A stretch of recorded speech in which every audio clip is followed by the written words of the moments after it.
자녀들에게 부모에게 있어서 자녀들의 존재는 과연 어떤 존재일까요? 아마 동서고금을 막론하고 모든 부모에게 있어서 자기 자녀들은 가장 소중하고 가장 사랑스러운 존재임에 틀림이 없을 것입니다. 아마 이 자리에 계시는 우리 부모님들도 다 그러한 마음으로 자녀들을 생각하고 있으리라고 여겨집니다. 이 자리에 계신 여러분, 우리 모두가 다 하나님을 아버지로 부르는 하나님의 자녀가 된 줄로 믿습니다. 요한복음 1장 12절의 말씀을 보면 영접하는 자 곧 그 뜻대로 부르심을 입은 자들에게는 영접하는 자 곧 그 이름을 믿는 자들에게는 하나님의 자녀가 되는 권세를 주신다고 기록하고 있습니다. 우리가 예수님을 나의 주님으로 나의 하나님으로 믿고 영접하면 바로 하나님의 자녀가 되는 권세를 하나님께서 주신다고 했으니 이 자리에 계신 여러분 모두가 다 예수님을 구주로 영접한 줄로 믿습니다. 그러면 우리는 다 하나님의 자녀입니다. 우리 하나님 아버지도 역시 자녀인 우리가 세상에서 가장 보배롭고 존귀하고 소중한 존재이라는 사실을 아마 하나님께서도 그렇게 생각을 하실 것입니다. 그 말씀을 오늘 이 본문에서는 우리에게 분명하게 소개하고 있습니다. 4절의 말씀을 보니까 내가 내 눈에 보배롭고 존귀하며 라고 말해요. 이스라엘 백성을 향하여 하시는 하나님 말씀인데 곧 오늘 우리를 향하여 하시는 하나님 말씀이기도 합니다. 하나님께서 내가 내 눈에는 보배롭고 존귀하다 이렇게 말씀하시는 것입니다. 왜 우리가 하나님의 앞에서 보배롭고 존귀할까? 그것은 이미 제가 전자에 말씀하는 것처럼 우리가 하나님의 자녀이기 때문에 그러합니다. 그것을 오늘 이 본 말씀에서는 또한 창조하셨기 때문이라고 하나님의 소유라고 말씀해 주고 있습니다. 1절의 말씀에 그 내용이 나옵니다. 야곱아, 너를 창조하신 여호와께서 지금 말씀하시느니라. 이스라엘아, 너를 지으신 이가 말씀하시느라고 그렇게 기록되어 있습니다. 우리가 보배롭고 존귀한 하나님의 소유가 된 것은 바로 하나님이 우리를 창조하시고 우리를 만드셨기 때문에 우리는 하나님의 소유입니다. 사람들도 자기의 소유물은 다 소중하고 존귀하게 여기죠. 하나님께서도 우리를 친히 창조하셨고 우리를 만드셨기 때문에 우리가 보배롭고 존귀하다고 말씀하고 있는 것입니다. 더욱이 또한 우리가 하나님 앞에서 그 소유로 보배롭고 존귀한 것은 하나님 우리를 또한 구속하였다라고 말씀을 하고 있습니다. 1절의 말씀에 계속해서 내가 너를 구속하였고 내가 너를 지명하여 불렀나니 너는 내 것이라. 오늘 여기 구속했다는 말은 쉽게 구원했다라고 그렇게 이해도 될 말씀입니다. 하나님께서는 천지를 창조하시고 하나님의 형상대로 사람을 만드셨습니다. 그 사람이 바로 아담과 하와입니다. 하나님께서는 이 사람에게 모든 권한을 다 주셨습니다. 생육하고 번성하며 땅에 충만하며 하늘에 있는 것이나 땅에 있는 것이나 모든 바다에 있는 것을 다 다스리라고 대권한을 위임해 주셨습니다. 이렇게 하나님 앞에서 특별한 존재로 창조함 받은 인간이 계속해서 하나님 관계를 잘 맺고 말씀을 지켰더라면 정말 복된 삶을 살았을 터인데 우리가 잘 아는 대로 이 아담과 하와가 어떻게 했을까요? 마귀 사탄의 꾀임에 넘어가서 하나님 말씀을 거역합니다. 그래서 그만 죄를 범하고 맙니다. 그로 인하여 인간은 하나님 앞에서 징벌을 당하고 사망에 이르고 하나님의 축복된 자리에서 쫓겨나고 그래서 멸망의 자리에 이르고 말았습니다. 자, 이렇게 된 상황에서 하나님께서는 또한 우리 인간을 사랑하셔서 멸망에 있는 우리를 멸망시키지 않으려고 독생자 예수님을 보내주셔서 우리의 모든 죄를 다 담당하시게 하시고 그 예수님께서 우리를 위해서 십자가에 돌아가심으로 이제는 누구든지 또 예수님 믿으면 멸망하지 않고 영생을 얻는 구원을 허락해 주셨습니다. 이것을 구속이라고 말합니다.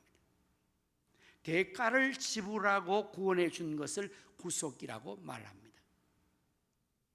일반적으로 모든 사람들이 다 하나님의 창조물로서 하나님이 존귀하게 만들었지만 그러나 범죄하고 타락한 인간은 더 이상 존귀함을 유지할 수가 없게 됐죠. 멸망의 상태에 놓이게 됐으므로 그 중에서 하나님께서 우리 모두를 지명하여 선택하여 부르시고 하나님의 그 독생자의 은혜로 말미암아 공로로 말미암아 우리를 그 값으로 사서 구속하였기에 오늘 이 자리에 있는 우리 모든 성도님들은 그야말로 하나님 앞에서 보배롭고 존귀한 자가 된 것입니다. 우리가 예수님을 믿어서 구원받는 이것을 은혜라고 합니다.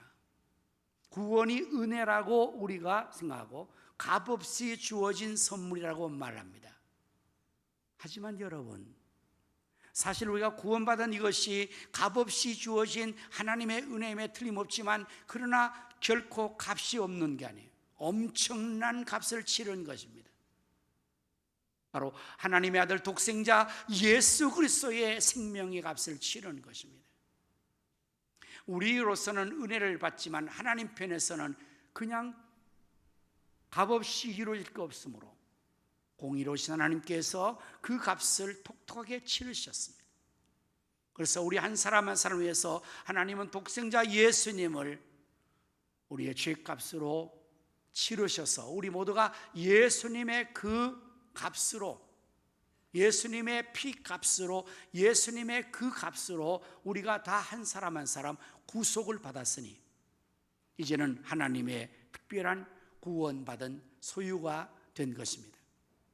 그래서 우리가 보배롭고 존귀한 자라 여겨지는 것입니다. 사람들은 각각에 의해서 값이 매겨지죠. 운동선수들을 보면은 같은 축구 선수라도 그 선수의 값이 다 다릅니다. 국가대표로 다 선발되고 태극마크 붙이고 운동기에 경기하지만 그 선수들의 몸값이 다 똑같지 않습니다. 우리가 방송을 보거나 어떠한 것을 볼 때에 거기에 나오는 출연자들이 동일한 시간대 동일한 프로그램을 합니다. 그러나 그 연예인들의 값이 다 다릅니다. 왜 그럴까요? 같은 운동을 하고 같은 시간대에 그 프로그램을 하는데 그렇다고 뭐 몸값이 더 한 사람이 조금 나을지 모르지만 다 같이 하는데 왜 그렇게 차이 납니까? 바로 그게 그 개인의 실력 때문에 그렇습니다. 어떠한 역량 때문에 그렇습니다. 그래서 세상에는요 사람들의 값이 다 달라서 보배로운 값이 있고 그렇지 못한 값이 또 있어요. 똑같은 일을 해도 임금도 다 다릅니다. 세상에는 그렇습니다. 그러나 하나님 앞에서 오늘 우리의 존재는 과연 그럴까요?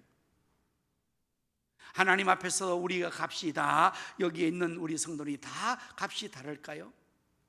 물론 그럴 수도 있다고 생각할 수 있지만 그러나 가장 기본적으로 구원받은 것을 놓고 볼 때는 구속받은 백성으로 볼 때는 모두가 다 값이 동일한 값을 매기고 있는 것입니다.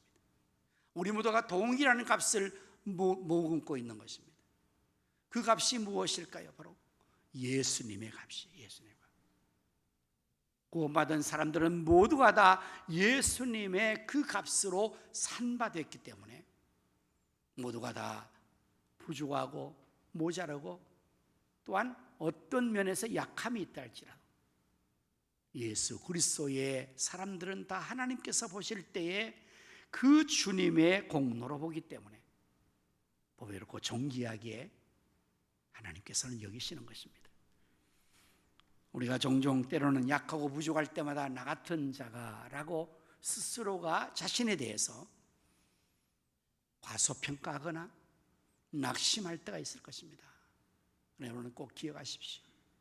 하나님이 보실 때는 우리 모두가 다 동일하게 예수 그리스도의 핏값으로 산 그러한 하나님 백성으로서 하나님이 우리를 보배롭고 존귀하게 여기신다는 사실을 기억하시기를 바랍니다. 자, 이렇게 보배롭고 존귀한 하나님의 자녀인 우리를 하나님께서 어떻게 관리하실까요? 사랑하는 성도, 우리가 보배롭고 존귀한 우리의 보물을 어떻게 관리합니까? 대충 아무렇게나 그냥 소홀하게 취급하지 않죠. 보배로운 것일수록, 값진 것일수록 더욱 소중하게 우리가 지키지 않습니까? 마찬가지로 하나님께서도 우리가 보배롭고 존귀하기 때문에 그 어떤 보다도 우리를 하나님께서 특별하게 관리하시고 우리를 보호하시고 인도하신다는 사실을 오늘 이 성경 말씀에서 그렇게 말씀합니다. 그것은 바로 2절의 말씀에 나오는 대로 내가 물 가운데로 지날 때에 내가 너와 함께 할 것이라. 강을 건널 때에 물이 너를 침몰하지 못할 것이라고 했습니다. 여러분, 이 사건이 어떤 사건일까요? 이스라엘 백성들의 과거의 사건 중에서 물 가운데에서 강을 건널 때에 그 물이 그들을 해하지 못하게 했던 것은 어떤 사건이 있었을까요? 바로 홍해를 육지같이 건널 때 이스라엘 백성들이 430년 동안 애굽에 종살이했죠. 하나님 때가 되매 그 백성들을 모세를 보내어서 바로 왕의 손에서 건져내어 주셨습니다. 그것이 바로 출애굽이었습니다. 그렇게 해서 이스라엘 백성들이 애굽에 벗어나서 자유의 몸으로 가나안 땅에 향할 때에 바로가, 애굽의 왕 바로가 그 종들을, 노예들을 놓아준 것을 후회하고 다시 그 이스라엘 백성들을 노예로 잡으려고 추격에 들어옵니다. 그 나라의 특별병거 600승의 모든 장관들 지도를 다 태워서 이스라엘 백성 추격하게 하니 이스라엘 백성들은 애굽에서 벗어나 가나안 땅을 향하는 그 여정 동안에 교통수단이 아무것도 없습니다. 교통수단. 오늘 같으면 뭐 자동차도 타고 여러 가지 것들을 이용해서 잘 갈 수 있는데 그 당시에는 그런 것이 전혀 발달되지 않았잖아요. 이스라엘 백성들이 애굽에서 출애굽한 인구가 얼마나 된다고 여러분 알고 계십니까? 장정만 60만이에요. 그러면 노약자 모든 여자들까지 다 치면 한 200만 명 이동이었을 것이라는데 그들이 여러분 그 10개라는 영화를 보면 그 백성들이 출애굽해 가는 그 여정을 잘 그려줬는데 그들이 도보로 그렇게 가니 얼마나 많이 갔겠습니까? 바로가 후회하고 그 이스라엘 노예들을 잡으려고 추격했을 때는 금방 따라잡았습니다. 그때 마침 그 백성들이, 이스라엘 자손들이 홍해 앞에 이르렀을 때입니다. 앞에는 홍해가 가로막혀 있고 뒤에는 성난 바로의 군사가 추격해 오므로 이스라엘 백성들은 그 중간에서 아주 당황하고 크게 놀랐습니다. 그리고 그 안에서 불평과 원망과 탄식이 났습니다. 이제는 우리가 또 다 살아서 죽는다고 그들은 탄식했습니다. 그때 모세가 그 백성들에게 하나님의 행하시는 위대한 일을 보라고 선포하고 하나님께서 모세를 통하여서 또 다시 기적을 행했습니다. 바로 그것이 홍해의 길을 낸 것입니다. 물이 너희를 상하지 못하게 해하지 못하게 내가 너희와 함께 하겠다는 이 하나님 말씀은 바로 그렇게 이루어진 것입니다. 강이 그 물이 너희를 해하지 못하게 한다는 것은 무슨 사건이었을까요? 이스라엘 백성들이 이제 가나안 땅을 바로 앞에 두고 들어갈 그 즈음에 요단강을 건널 때도 하나님께서 그 요단 강물을 열어서 길을 낸 것입니다. 또한 하나님은 그의 백성들을, 보배롭고 존귀한 그의 백성들을 보호하실 때 불 가운데서도 불이 그들을 태우지 못하게 한다고 말씀하잖아요. 여러분, 이 불꽃이 사지 못한 사건은 무슨 사건일까요? 다니엘의 세 친구 하나냐와 미사엘과 아사랴가 하나님만을 경배하고 당시에 바벨론의 왕 느부갓네살 신상 앞에 절을 하지 않으므로 아마 고발을 당했습니다. 그래서 왕의 신상에 절하지 않는 죄목으로 그들이 풀무불 속에 들어가게 됐어요. 그 풀무불은 평소보다 7배나 더 크게 피웠던 것입니다. 얼마나 뜨거웠던지 그 세 사람을 불물 속에 집어넣는 사람들이 바깥에서 그 열기에 의해서 타 죽었어요. 그게 얼마나 열이 불꽃이 심했다는 것을 알 수가 있지 않습니까?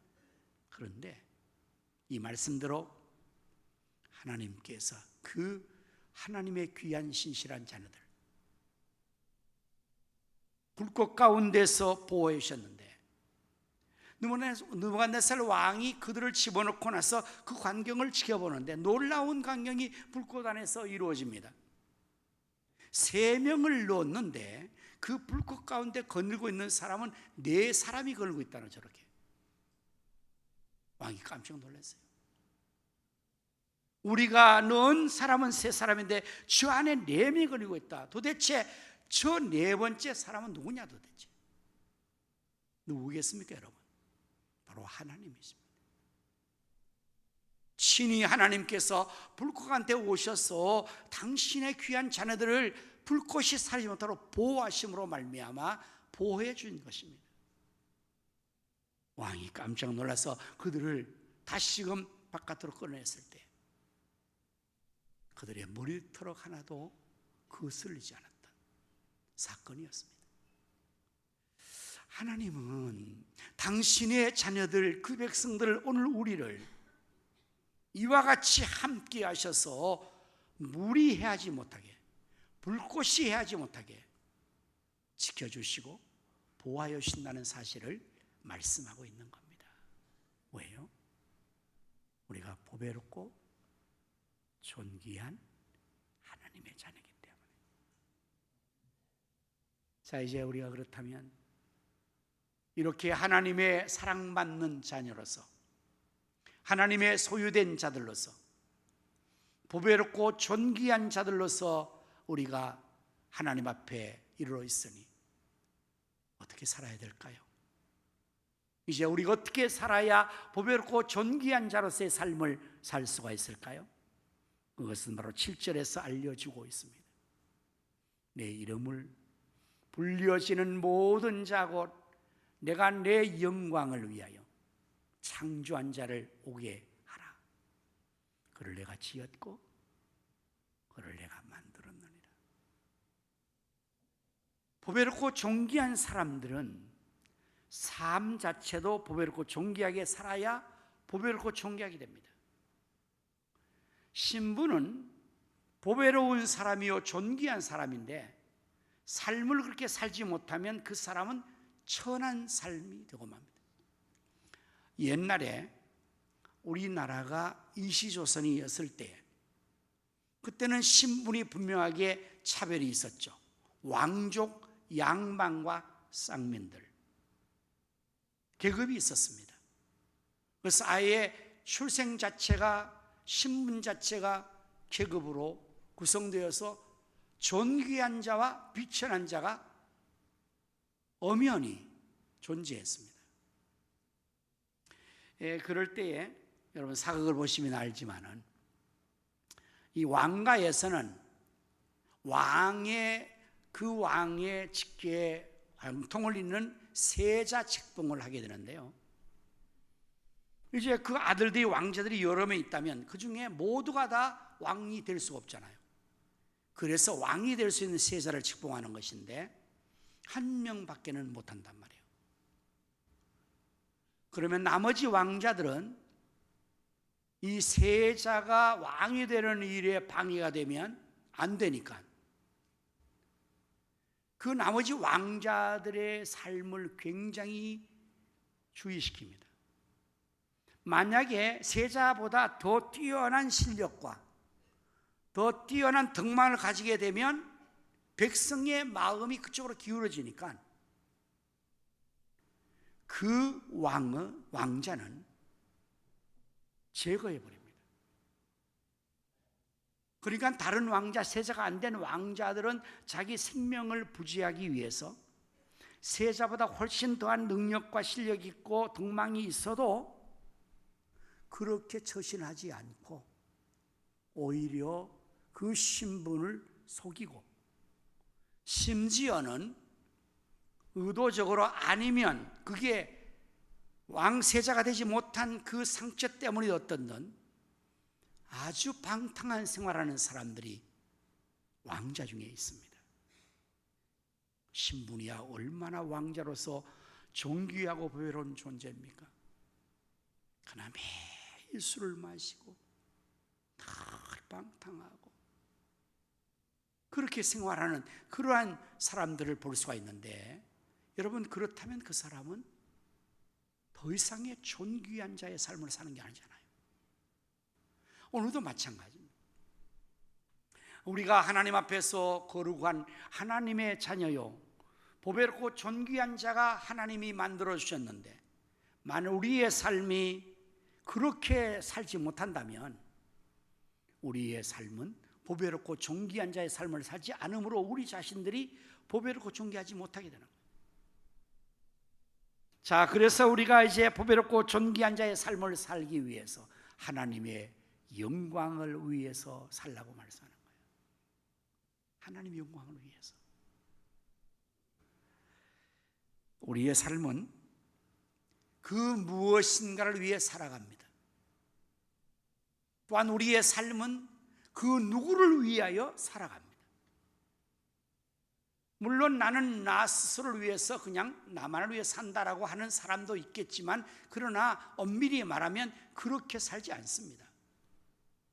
내가 무엇을 위해 살든지 누구를 위해 살든지 살아가는데, 다만 그 위하는 것이 얼마나 가치로운가 그렇지 않는가의 차이뿐인 거예요.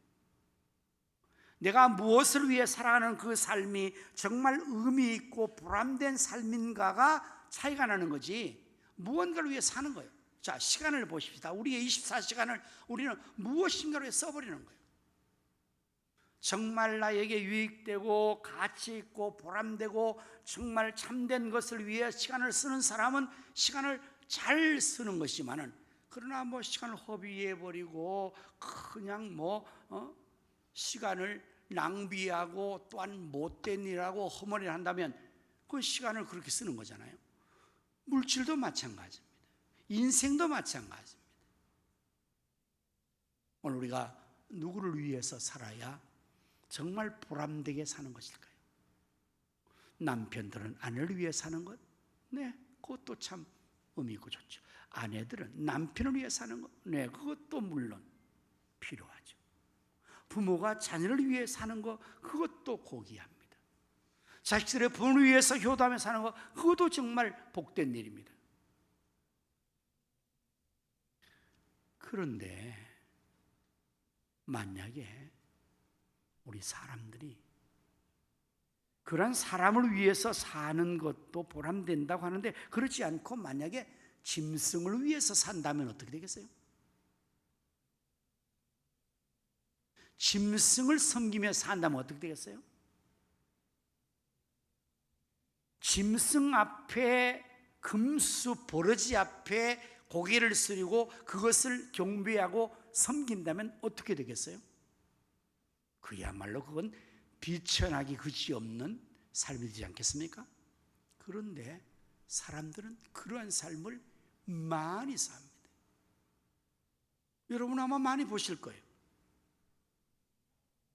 돼지 머리를 놓고 그 앞에 절을 하고 복을 비는 사람들을 보실 거예요. 그 사람이 정말 무식한 사람이면 이해가 되는데 그렇지 않습니다. 공부도 많이 했고 세상의 지위도 높습니다. 그냥 대표적으로 그 도시와 그 나라의 대표적인 일을 해놓은 사람이 길을 개통하는데 거기에 고사를 지냅니다. 거기에 기관장이 가서 돼지머리 앞에 술잔을 기르고 거기 앞에 절을 넙죽합니다. 왜 그렇게 하는 겁니까? 그래야 복을 받고 번성하고 잘 된다나요? 이 얼마나 여러분들 그 모습이 괜찮습니까? 돼지님이 살아계신다면 어떻게 생각하겠어요? 만약에 돼지님이 진짜 살아계신다면 자기의 목을 댕강 쳐놓고 그걸 상위에 올려놓고 입을 벌리고 거기에 돈을 물려놓고 그리고 그 앞에 절을 하면서 복을 달라면 돼지님이 만약에 살아계신다면 그러한 인간들을 복을 주겠어요? 능지처 자망해서요? 정말 그 돼지가 죽었으니까 신이 아니니까 살아남았지, 생각해보면 돼지님이 정말 살아있다면 그 앞에 그렇게 한 행위들은 다 아마 돼지님이 크게 벌을 내릴 거예요. 여러분, 돼지보다 못한 인생이 되는 거죠. 우리가 하나님을 영화롭게 한다는 것은, 하나님께 영광 돌린다는 것은 정말 인간의 존엄과 인간의 자존심을 살리는 것입니다. 그야말로 보람되고 보배로운 삶을 사는 것입니다. 왜냐하면 사람은 사람 위에 하나님 밖에는 없기 때문에 그래요. 여러분, 천사와 사람을 놓고 우리가 생각해 봅시다. 천사가 더 높을까요? 사람이 더 높을까요? 일부 예배 때는 대답을 한 분이 하더라고요. 여러분, 천사가 더 높을까요? 사람이 더 높을까요? 제가 질문한 의도를 대략 눈치채면 대답이 나오는데 사람입니다. 자, 그렇다면 다시 질문을 해볼게요. 천사의 능력이 많을까요? 사람의 능력이 많을까요? 천사입니다. 천사가 더 영화롭고 아름다울까요? 사람이 더 영화롭고 아름다울까요? 천사입니다. 실제는 천사가 능력이 더 많습니다. 더 영화롭고 아름답습니다. 그래서 사람들은 천사를 숭배합니다. 그러나 우리가 알아야 될 것은 천사조차도 사람이 섬길 대상이 아니에요. 왜냐하면 하나님께서 천지를 창조하실 때 천사의 창조의 목적이 있습니다. 사람의 창조의 목적이 있습니다. 그리고 사람의 위치가 있고 천사의 위치가 있습니다. 사람은 하나님의 형상으로 지으셨고 사람 위에는 하나님밖에 없어요. 천사도 사람 밑에 있습니다. 왜냐하면 하나님 천사를 창조한 목적이 하나님을 섬기고 사람을 도와주라고 만들었기 때문에 그렇습니다. 그러한 사람인 우리가, 그러한 보배롭고 존귀한 존재인 하나님의 자녀된 하나님 백성들이 하나님 외에 다른 그 어떤 것을 섬긴다면 그것은 그 순간부터 보배롭고 존귀한 자가 아니라 스스로 비천하고 미기한 자가 된다는 사실. 오늘 사랑하는 성도 여러분, 우리가 세상 사람보다 잘나서 실력이 더 좋아서 하나님께서 보배롭다 존귀하다가 말하는 거 아닙니다. 다만 하나님 우리를 사랑하심으로 하나님의 자녀로 백성으로 구속하여 주셨고 우리를 만드셨기에 이제 내가 너를 지명하여 불렀나니 너는 내 것이라. 내가 너를 보배롭고 존귀하게 여기노라. 이 축복을 주셨으니 우리가 이 하나님의 은혜를 귀히 여기고 정말 나의 존재가 얼마나 값지고 얼마나 보배로운 존귀한 자인 것을 우리 스스로가 인식해야 돼요.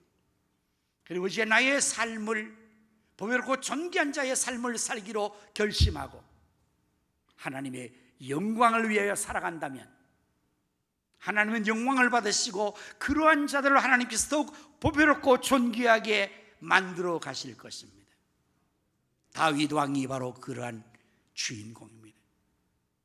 그가 양을 치는 목동이었을 때 하나님을 잘 섬기는 다윗을 하나님께서 택하여서 이스라엘의 왕으로 삼으셨을 때 여러분 목동이 왕이 되었으니까 얼마나 보배롭고 존귀한 자가 됐겠습니까?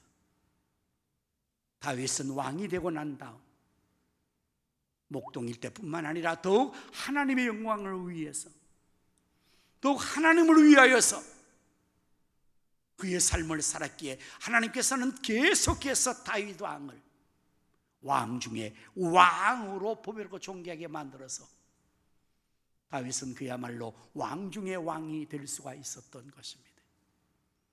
이제 이 자리에 계신 우리 모든 성도님들 우리 모두가 보배롭고 존귀한 하나님의 자녀로서 하나님 영원 위의 삶으로 말미암아 하나님 앞에서 보배롭고 존귀한 자의 삶을 복으로 누릴 수 있기를 축원합니다.